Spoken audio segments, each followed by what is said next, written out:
Hi, this is chapter 6 of my book, We Are Emmanuel, How Man Became God. In Genesis 3, the subtle serpent enticed Adam's wife Eve to eat of the forbidden fruit. She gave this fruit to Adam, and he also ate, thus bringing death upon himself and his descendants. Who was this serpent living with Adam and Eve? Genesis 3:1 says, Now the serpent was more subtle than any animal of the field which Yahweh God had made. The word subtle is more often translated as prudent.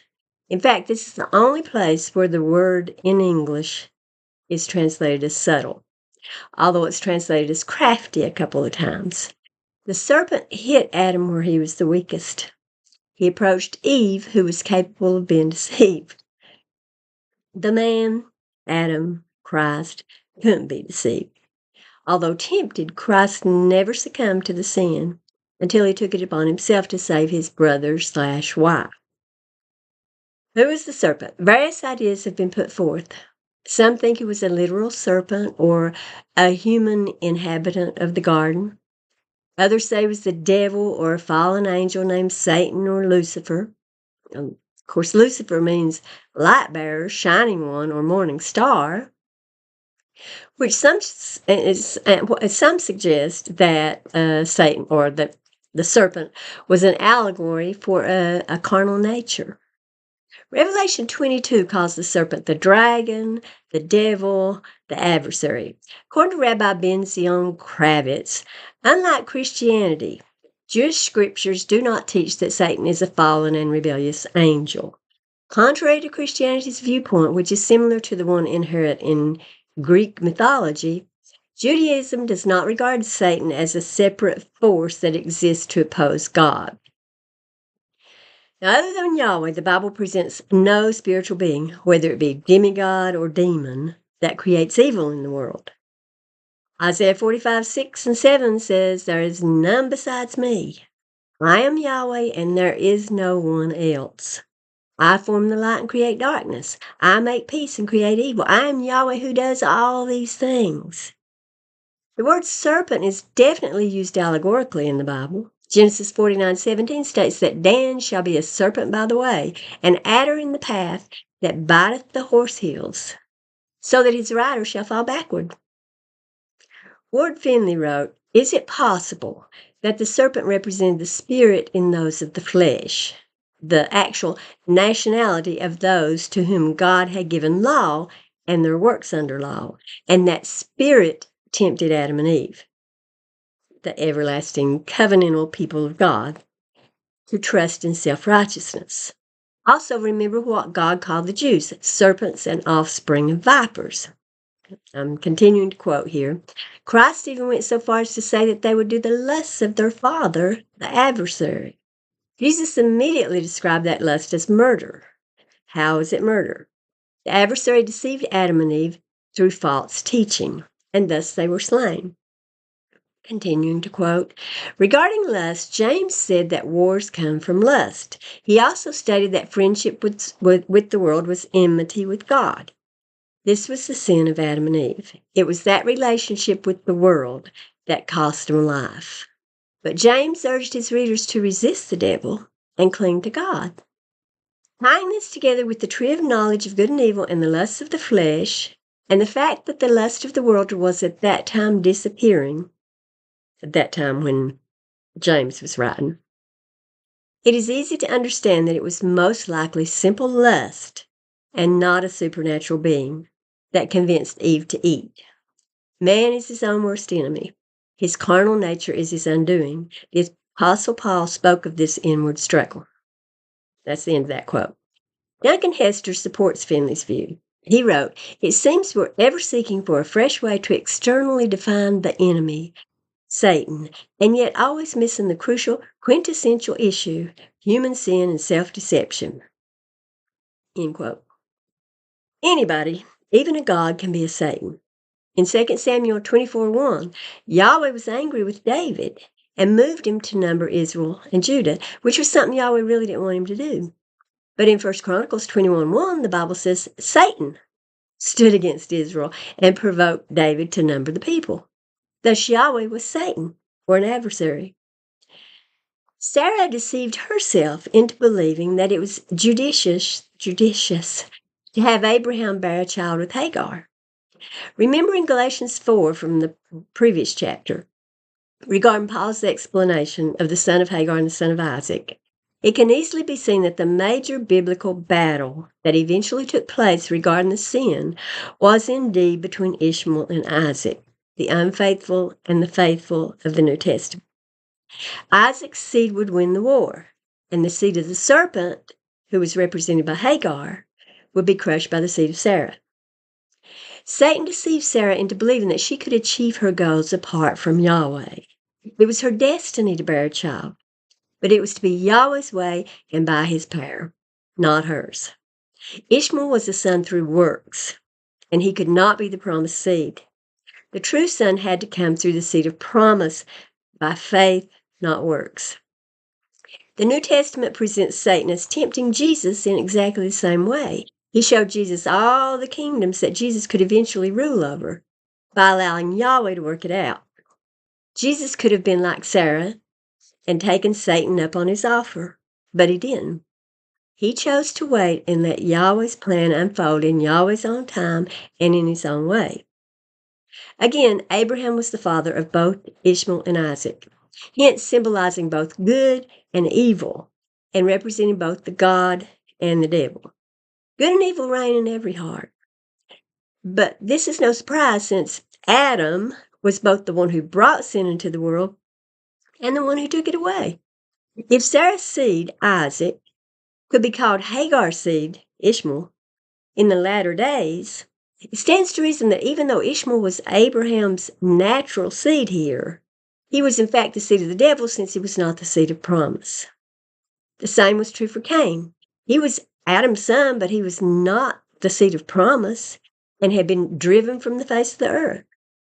Cain was said to be of the wicked one, although he was biologically the son of Adam and Eve. The carnal world was Ishmael's father, and his ancestry was Egypt, and Yahweh was always calling his children out of Egypt.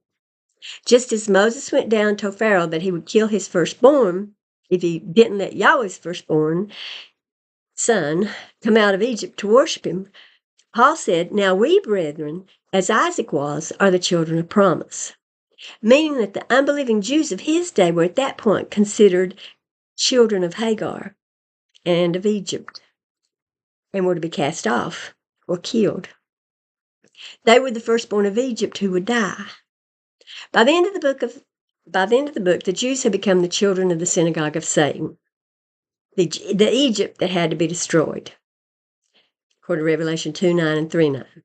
Instead of being descendants of Shem, they had become descendants of Ham, the father of Cush, who was the father of Nimrod, the mighty hunter who built Babel or Babylon. Israel, in the end, was Babylon. Hagar was an Egyptian, and wisdom was highly valued in her society. Jason Ruder wrote, "In ancient Israel, Egypt, and Mesopotamia, few virtues were more respected and revered than wisdom. While its exact definition varied from culture to culture, it was nevertheless an ideal in which to aspire to.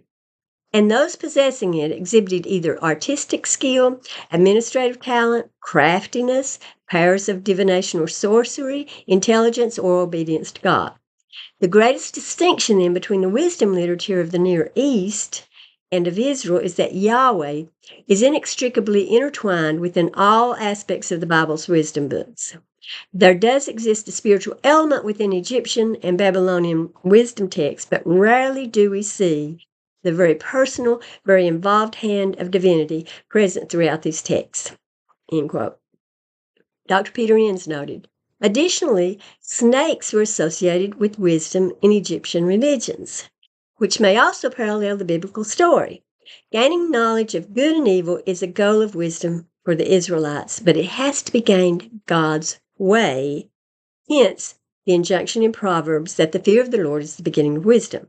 The serpent in the garden tempts Eve to seize wisdom in an illicit way through disobeying God. End quote. It might be good to look closely at the pertinent passage from Galatians regarding Hagar's children. This is Galatians 4:24 through 28. Which things are an allegory? For these are the two covenants. The one from the Mount Sinai, which genders to bondage, which is Hagar. For this Hagar is Mount Sinai in Arabia, and answers to Jerusalem, which now is, and is in bondage with her children. But Jerusalem, which is above, is free, which is the mother of us all. For it is written, Rejoice, thou barren that bears not. Break forth and cry, thou that travails not. For the desolate has many more children than she which has a husband. Now we, brethren, as Isaac, are the children of promise. Hagar represented servanthood, bondage, slavery.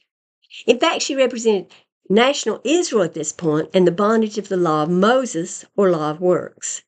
The children of promise here are still the seed of Abraham, but it's a heavenly spiritual relationship rather than biological. Paul said that the promise to Abraham that he should be heir of the world was not to Abraham or to his seed through the law, but through the righteousness of faith. After all, Yahweh could raise up seed, covenantally, to Abraham from the stones. Jacob's brother Esau married into the family of his half-uncle Ishmael. And as stated earlier, Jacob and his family lived a long time in Egypt among the Ishmaelites. So Ishmael did indeed, as Yahweh promised, dwell in the presence of his brethren. The serpent for the children of Israel seems to have been the nations about them. In Egypt, it was one of the nations that played a huge role. In Revelation 22, the serpent is called Satan and also the devil. But even the word devil can be used to refer to any antagonist.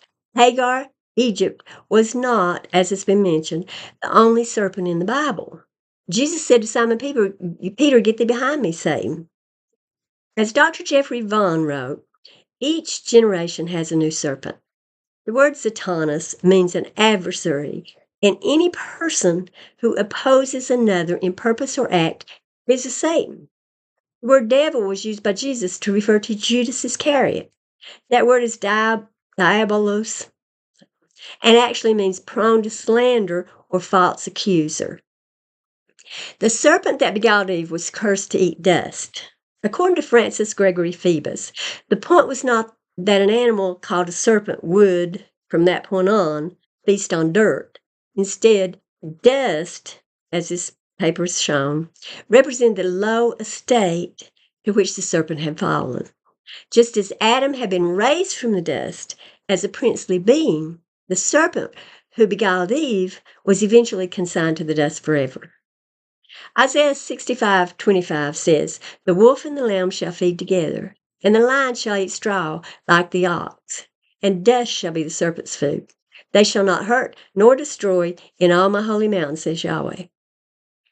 In this passage, which speaks of the creation of a new heaven and earth, where the wolf and lamb, again, people were called animals, feed together, the serpent continues to eat dust. Why is that so? Because the descendants of the serpent, the heel, would be crushed under the feet of the descendants of Sarah, the head, when the Messiah came. They, physical Jerusalem, covenantal descendants of Hagar, would be destroyed. The wisdom of the world would be overcome by the wisdom of Yahweh. Even natural Adam, who of course was Israel, would eventually return to the dust. He would be sown into the ground, and a new spiritual man, Christ, would rise from the ashes. The prediction was, By the sweat of your face will you eat bread until you return to the ground, for out of it you were taken, for you are dust, and to dust you shall return. Yahweh had said to Adam, If you eat of that tree, and he had not said to Adam, If you eat of that tree, I'm going to make life hard on you. He said, If you eat of that tree, life will be hard on you. He didn't say to Eve, If you eat of that tree, I will decree that your husband rule over you. He said, If you eat of that tree, your husband will rule over you. The point is that choosing law or the wisdom of the world or even earthly kings makes for a hard road to hoe, as law does nothing but condemn. But once Adam and Eve ignored Yahweh, he didn't say, Oh, you people infuriate me, I'm so mad. I'm going to kill you. He said, don't worry. I'm not going to leave you, and I'll fix this. Adam and Eve may have felt guilty and began to attempt to work toward relieving their shame, but the Bible never portrays Yahweh as forsaking them. Their own conscience, however, was accusing them. They felt forsaken. After all, they were servants now, under law. The carnal, natural beast, man, Adam, husband, death, would reign over the spiritual word, woman, Eve, wife, life, until the life, Eve, overcame the beast, Adam, and the carnal man died. The world would eventually be overcome by the word. When Adam returned to dust, the serpent would be ground into the dirt. Adam, Israel in the flesh, would be the serpent. Adam, Israel in the spirit, would be the Christ. In the end, Yahweh's love overcame the carnal, natural man. And the devil, or earthly man, bit the dust through Christ's victory over sin. Yahweh himself joined with his creature in a relationship of love. Remember, when I wrote all this, I was still a Christian, and I'm just telling you how I see this playing out in the book, even if I don't believe the book. Anyway, that's the end of that one. Thank you all for watching and for commenting and everything. Bye.